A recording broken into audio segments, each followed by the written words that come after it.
हार और मैं हूं आपके साथ राजेश कुमार। पटना में टीईटी अभ्यर्थियों पर लाठीचार्ज का मुद्दा गर्माता जा रहा है। नेता प्रतिपक्ष तेजस्वी यादव ने इस मुद्दे को विधानसभा में उठाने का भरोसा दिलाया। इतना ही नहीं, तेजस्वी यादव ने धरने की चेतावनी दी है। उनका कहना है कि अगर अभ्यर्थियों को प्रदर्शन की अनुमति नहीं दी जाएगी तो वो खुद धरना स्थल पर बैठ जाएंगे। आपको बता दें कि मंगलवार को पटना में टीईटी अभ्यर्थियों के प्रदर्शन के दौरान लाठीचार्ज हुआ था, जिसमें कई अभ्यर्थी जख्मी हुए थे।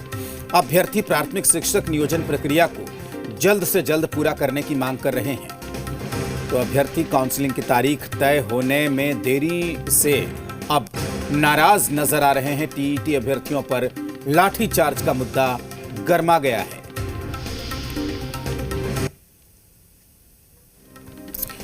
तो दो तस्वीरों में आप देख सकते हैं कि किस तरीके से प्रदर्शन स्थल पर पहुंचे थे तेजस्वी यादव। उन्होंने लड़कों से बात भी की थी और ये कहा था कि अगर इन्हें धरना देने की अनुमति नहीं मिली तो वो खुद धरने में शामिल हो जाएंगे। महिलाओं पर लाठीचार्ज कराया गया, उखाड़ के फेंका गया। इनके रहने का, खाने की कोई व्यवस्था नहीं। ये लोग चंदा कर कर के जो है खाने पीने की और तंबू गाड़ने की व्यवस्था की हुई थी। आपको सब लोगों को पता है कि हाई कोर्ट ने ऑर्डर दिया है कि अति शीघ्र, जल्द से जल्द और विलंब जो है नियुक्ति पत्र इन सभी लोगों को मिलना चाहिए। सरकार लगातार तानाशाह रवैया अपना रही है। मुख्यमंत्री के पास कोई जवाब नहीं है इसका। माननीय नेता प्रतिपक्ष बयान बहादुर हैं। बयान देने के हेडमास्टर वो हैं। उनके पिताजी वाइस चांसलर थे, ये हेडमास्टर हुए हैं। तो जहां तक बात है, इनके पिता के काल में जो बेरोजगारी बिहार में था, लोग पलायन कर गए थे। आज वो सब लोग बिहार में फख्र से कहते हैं कि मैं बिहारी हूं। बिहार में लोगों को रोजगार मिल रहा है, खुशहाली है, अमन चैन है। और बिहार के लोग जो है आज देखिए कैसे रोजगार कर रहे हैं। आज गांव में चले जाइए, गांव और शहर में आपको फर्क करना अंतर हो जाएगा। अनुकंपा के आधार पर बने हुए नेता प्रतिपक्ष आदरणीय तेजस्वी यादव जी इस बात की तो गारंटी ले नहीं सकते कि वो कितने दिनों तक बिहार में रहेंगे। हाँ, कोई मुद्दा अगर चला आए तो उस पर अपनी राजनीति चमकाने या राजनीतिक रोटी सेकने से बाज नहीं आते हैं।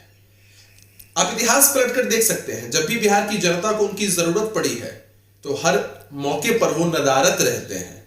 लेकिन अगर राजनीतिक फायदे के लिए लोगों में भ्रम फैलाना हो तो उसमें कहीं कोई दिक्कत नहीं है। बिहार का कोई भी वर्ग हो, उसके लिए काम आदरणीय नीतीश कुमार जी के नेतृत्व में सरकार नहीं किया है और आगे भी यही सरकार करेगी। विधानसभा में टीईटी के मुद्दे उठाए जाएं। 94,000 पद रिक्त हैं। अभ्यर्थी धरना पर बैठे हुए हैं। माननीय न्यायालय के आदेश के बावजूद सरकार के टाल मटोल रवैये के कारण उनकी नियुक्ति नहीं हो रही है। एक तरफ सरकार कहती है कि 20 लाख रोजगार देंगे और जो पद खाली है, जहां बहाली होनी है, माननीय न्यायालय का भी आदेश आ गया है, वहां 94,000 शिक्षकों की बहाली सरकार क्यों नहीं कर रही है। टीईटी अभ्यर्थियों के साथ जिस तरह सरकार बर्ताव कर रही है, माननीय उच्च न्यायालय के आदेश के बावजूद सरकार उनकी नियुक्ति नहीं कर रही है। अगर लोकतांत्रिक तरीके से वो अपनी मांगों को लेकर प्रदर्शन कर रहे हैं तो उन पर इस कड़ाके की ठंड में लाठियां सरकार बरसा रही है। ये कैसी सरकार चल रही है। श्री तेजस्वी यादव जी ने टीईटी अभ्यर्थियों के साथ खड़े होकर के उनका हौसला अफजाई किया है और उनकी मांगों का समर्थन किया है।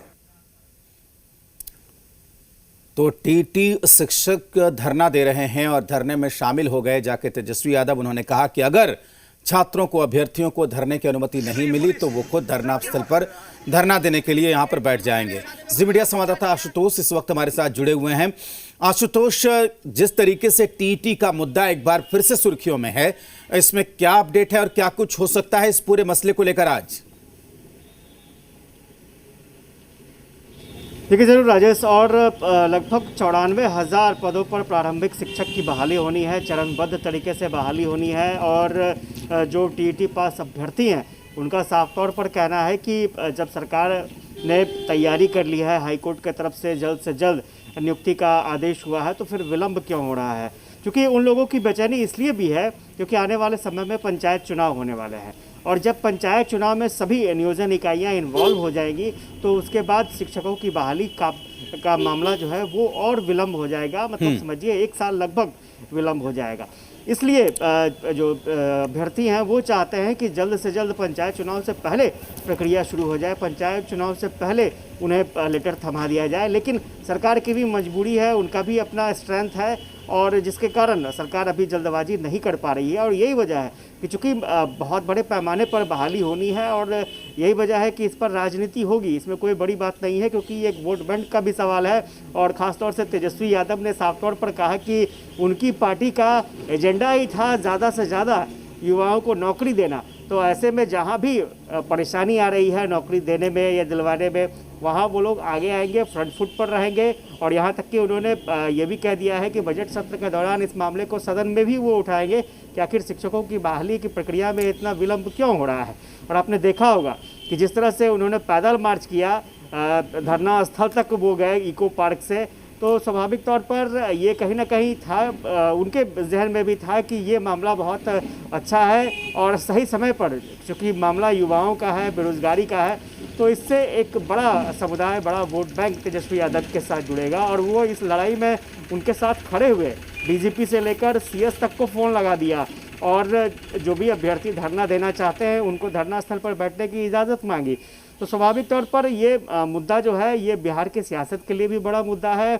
और वाकई जो लोग बेरोज़गार हैं, जो टीईटी पास है, एसटीईटी पास है, बीटीईटी जिन्होंने किया है, वो अभी भी इंतज़ार कर रहे हैं कि नियुक्ति पत्र उन्हें मिल जाए ताकि वो अपने जीवन यापन को और बेहतर बना सकें। जी बिल्कुल आशुतोष, लेकिन सरकार की तरफ से चूक कहाँ हो गई? क्या वो समझा नहीं पाए टीईटी अभ्यर्थियों को, या फिर सरकार पे अभी फिर भरोसा नहीं है टीईटी अभ्यर्थियों को? क्या बातचीत की कोई कोशिश हुई है? देखिए, ये एक बड़ा सवाल है कि क्या वाकई सरकार की नीतियों पर भरोसा नहीं है। आप देखेंगे कि आपको याद होगा कि 2011-12 के समय जो टीईटी अभ्यर्थी जिन्होंने पास कर लिया था टीईटी की परीक्षा, वो लंबे समय तक बैठे रहे, उनका नियोजन नहीं हो पाया।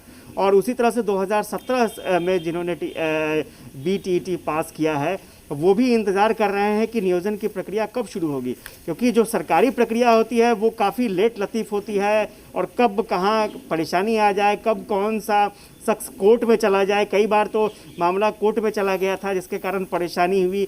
तो इस वजह से अभ्यर्थियों के मन में, जहन में डर है, इसमें कोई दो राय नहीं है और डर स्वाभाविक भी है। और दूसरी बात है सरकार की अभी फ़िलहाल जो मजबूरी, मैंने पहले भी कहा कि पंचायत चुनाव को देखते हुए लगभग कह सकते हैं सिस्टम जो है उस पंचायत चुनाव की तरफ चला गया, क्योंकि जो नियोजन इकाइयाँ हैं बिल्कुल वो नियोजन इकाइयाँ पंचायती स्तर पर ही हैं। तो ऐसे में वो जब चुनाव में इन्वॉल्व हो जाएंगी तो फिर टीईटी जो अभ्यर्थी हैं उनको नियोजन पत्र कैसे दिया जाएगा, ये एक बड़ा सवाल है। तो अभ्यर्थी चाहते हैं कि चुनाव से पहले सारी चीज़ें हो जाएं, लेकिन सरकार की भी अपनी लिमिटेशन है और किस तरह से बीच का रास्ता निकल पाता है वो देखना दिलचस्प होगा। बिल्कुल आशुतोष, बहुत